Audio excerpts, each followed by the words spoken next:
اس زمین پہ حضرت آدم علیہ السلام کے تقریباً 1000 سال بعد اللہ نے عراق کی زمین رافتین کا انتخاب کیا اور وہاں اپنے بندے یشکر بن لامک کو نبی بنا کے بھیجا، جن کو مختلف القاب سے آج بھی زمانہ یاد کرتا ہے۔ کوئی اللہ کے اس نبی کو عبد الغفار کہتا ہے، تو کوئی عبد الجبار، تو کوئی الیاس، تو کوئی کشتی والا نبی، اور کوئی نوح نجی اللہ کہہ کے بلاتا رہتا ہے۔ حضرت نوح علیہ السلام حضرت ادریس علیہ السلام کے پر پوتے ہیں اور حضرت آدم علیہ السلام کی 10ویں پشت میں سے ہیں۔ وہ قوم اس وقت دنیا کی بدترین قوم تھی۔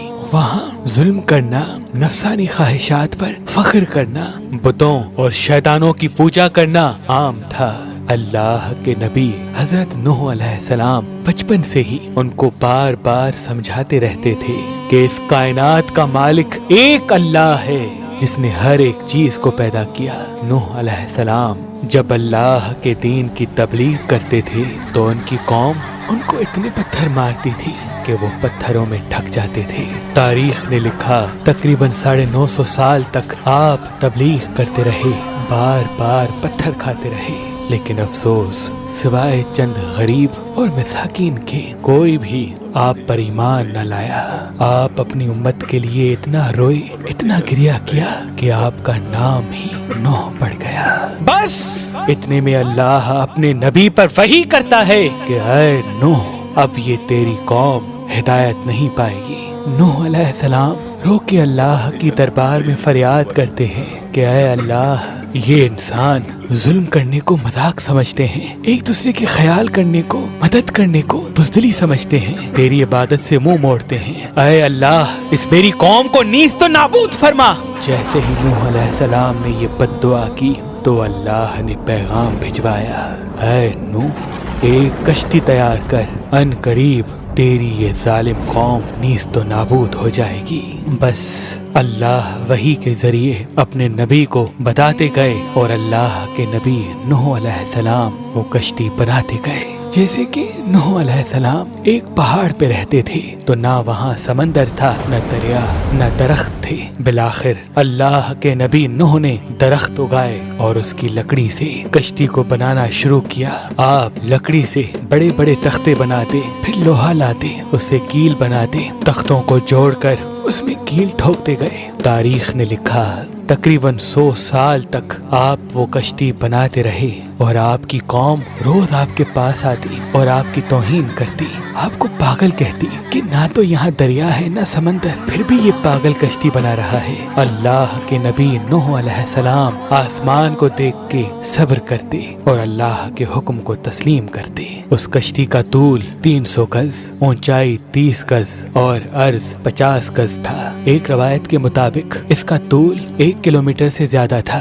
یہ کشتی عام کشتیوں کی طرح نہیں، بلکہ جس طرح سے اس کشتی کو نیچے سے بند کیا گیا تھا ویسے ہی اوپر سے بھی بند کیا گیا تھا تاکہ بارش کا پانی بھی کشتی میں داخل نہ ہو سکے۔ اس کشتی میں الگ الگ 3 درجے بنائے گئے تھے۔ نچلا درجہ جانوروں کے لیے تھا، بیچ والا طبقہ انسانوں کے لیے اور اوپر والا حصہ پرندوں کے لیے۔ ہر درجے میں ایک دروازہ تھا۔ بس جب کشتی تیار ہو گئی تو اللہ نے فرمایا، اے نوح، اس زمین پہ مختلف جانوروں اور پرندوں کے جوڑوں کو اس کشتی میں سوار کرو تاکہ ان مخلوقات کی نسل باقی رہ سکے۔ حضرت نوح علیہ السلام نے مختلف پرندوں، جانوروں، خواہ ہر وہ چیز جس میں زندگی کے آثار ہیں، کشتی میں سوار کرنا شروع کر دیا۔ پھر آپ انسانوں کو حجت تمام کرنے کے لیے کہنے لگے، آؤ، یہ کشتی نجات کی کشتی ہے، جو بھی اس کشتی میں آئے گا وہ اللہ کی امان میں ہوگا۔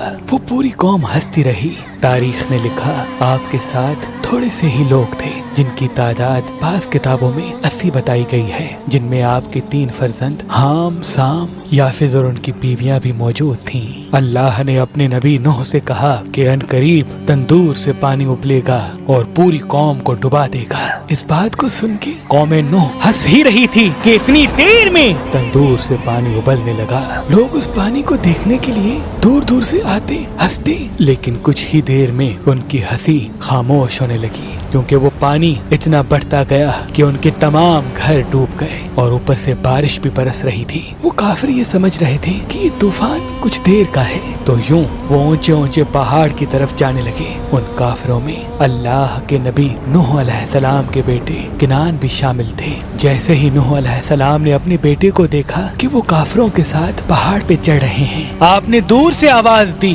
اے کنعان، اس نجات کی کشتی میں آ جا۔ تو کنعان اور اس کی ماں بولی، ہم تھوڑی ہی دیر میں پہاڑ کی چوٹی پہ پہنچ جائیں گے اور پانی وہاں تک تھوڑی آئے گا۔ بس وہ پانی اتنا بڑھتا گیا کہ کہیں بھی نہ کوئی پہاڑ نظر آ رہا تھا، نہ کوئی درخت نظر آ رہا تھا، بس وہی بچے جو اللہ کے نبی نوح علیہ السلام کی کشتی میں سوار تھے۔ اس وقت پانی زمین سے 10,000 گز بلند تھا، مسلسل پانی بڑھتا رہا، چڑھتا رہا۔ 40 دن بعد پانی کا بڑھنا ختم ہو گیا، بارش بھی رک گئی، لیکن چاروں طرف صرف پانی ہی پانی تھا۔ تقریباً 5 ماہ تک کشتی پانی میں ہی طواف کرتی رہی، کسی جگہ پہ نہ ٹھہری۔ بالآخر دریائے دجلہ کی مشرقی سمت میں ایک پہاڑی جس کو کوہ ارارات کہتے ہیں، اس کی ایک چوٹی کا نام جودی ہے۔ اس چوٹی کی اونچائی تقریباً 13,000 فٹ ساحل سمندر ہے۔ کشتی نوح اس چوٹی کو لگ کے ٹھہر گئی۔ یہ تاریخ 10 محرم اور جمعے کا دن تھا۔ بس اللہ کے نبی نوح علیہ السلام نے کبوتر کو بھیجا کہ دیکھ زمین پر پانی خشک ہو رہا ہے یا نہیں۔ کبوتر گیا اور زیتون کی ٹہنی اٹھا لایا۔ اللہ کے نبی نوح علیہ السلام نے اللہ کا شکر کیا اور یوں رفتہ رفتہ پانی کم ہوتا گیا۔ آپ اور آپ کی جماعت تقریباً 5 ماہ تک جودی پہاڑ پر ٹھہرے۔ آپ نے تمام پرندوں جانوروں کو آزاد کیا، اس پہاڑی پہ اللہ کا شکر کرتے رہے، ذکر کرتے رہے، دنیا کو پھر سے آباد کرنے کی سوچ میں مگن رہے۔ تاریخ نے لکھا آپ کے ایک بیٹے سام جس سے عربی نسل چلی، دوسرے بیٹے حام جن سے سوڈانی نسل چلی، اور یافت جن سے ترکی نسل چلی، اور یوں آپ اور آپ کی اولاد نے دنیا کو پھر سے آباد کرنے کا فیصلہ کر لیا۔ تقریباً طوفان کے 60 سال بعد اللہ کے نبی نوح علیہ السلام اس فانی جہان سے دارالبقا کی طرف کوچ کر گئے۔ اللہ نے فرمایا کہ کشتی نوح کو ہم آنے والی نسلوں کے لیے عبرت کا نشان ٹھہرائیں گے۔ تحقیق کرنے والوں نے بتایا کہ کشتی نوح علیہ السلام کی باقیات مشرقی ترکی میں واقع کوہ ارارات پر ملی ہیں۔ یہ کشتی ویسے ہی ہے جیسی اللہ کے نبی نوح علیہ السلام نے بنائی تھی۔ سلام ہو انسان کی نسل کو پھر سے زندگی دینے والے اللہ کے نبی نوح نجی اللہ علیہ السلام پر۔